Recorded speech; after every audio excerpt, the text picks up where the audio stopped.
بسم الله الرحمن الرحيم. والنجم إذا هوى ما ضل صاحبكم وما غوى وما ينطق عن الهوى إن هو إلا وحي يوحى علمه شديد القوى ذو مرة فاستوى وهو بالأفق الأعلى ثم دنا فتدلى فكان قاب قوسين أو أدنى فأوحى إلى عبده ما أوحى ما كذب الفؤاد ما رأى أفتمارونه على ما يرى ولقد رآه نزلة أخرى عند سدرة المنتهى عندها جنة المأوى إذ يغشى السدرة ما يغشى ما زاغ البصر وما طغى لقد رأى من آيات ربه الكبرى أفرأيتم اللات والعزى ومناة الثالثة الأخرى ألكم الذكر وله الأنثى تلك إذا قسمة ضيزى إن هي إلا أسماء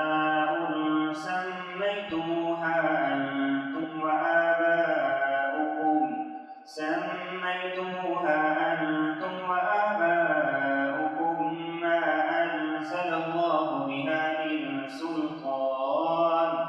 إن يتبعون إلا الظن وما تهوى الأنفس ولقد جاءهم من ربهم الهدى أم للإنسان ما تمنى فلله الآخرة والأولى وكم من ملك في السماوات لا تغني شفاعتهم شيئا إلا من بعد أن يأذن الله لمن يشاء ويرضى إن الذين لا يؤمنون بالآخرة ليسمون الملائكة تسمية الأنثى وما لهم به من علم إن يتبعون إلا الظن وإن الظن لا يغني من الحق شيئا فأعرض عمن تولى عن ذكرنا ولم يرد إلا الحياة الدنيا ذلك مبلغهم من العلم إن ربك هو أعلم بمن ضل عن سبيله وهو أعلم بمن اهتدى ولله ما في السماوات وما في الأرض ليجزي الذين أساءوا بما عملوا ويجزي الذين أحسنوا بالحسنى الذين يجتنبون كبائر الإثم والفواحش إلا اللمم إن ربك واسع المغفرة هو أعلم بكم إذ أنشأكم من الأرض وإذ أنتم أجنة في بطون أمهاتكم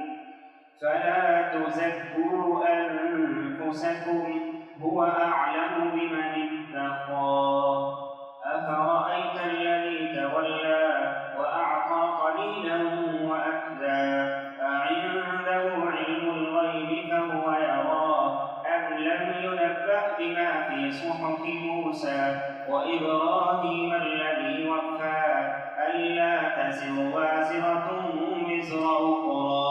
وأن ليس للإنسان إلا ما سعى وأن سعيه سوف يرى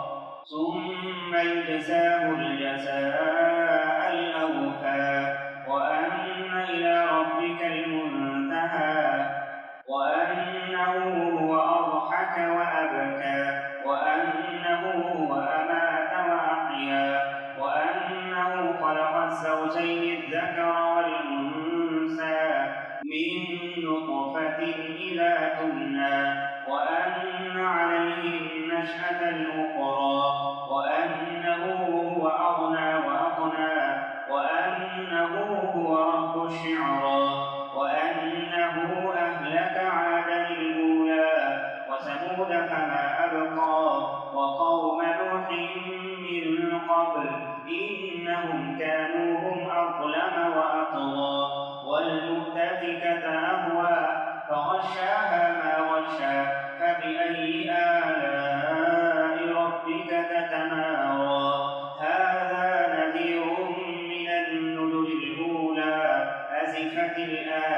رادفة ليس لها من دون الله كاشفة أفمن هذا الحديث تعجبون وتضحكون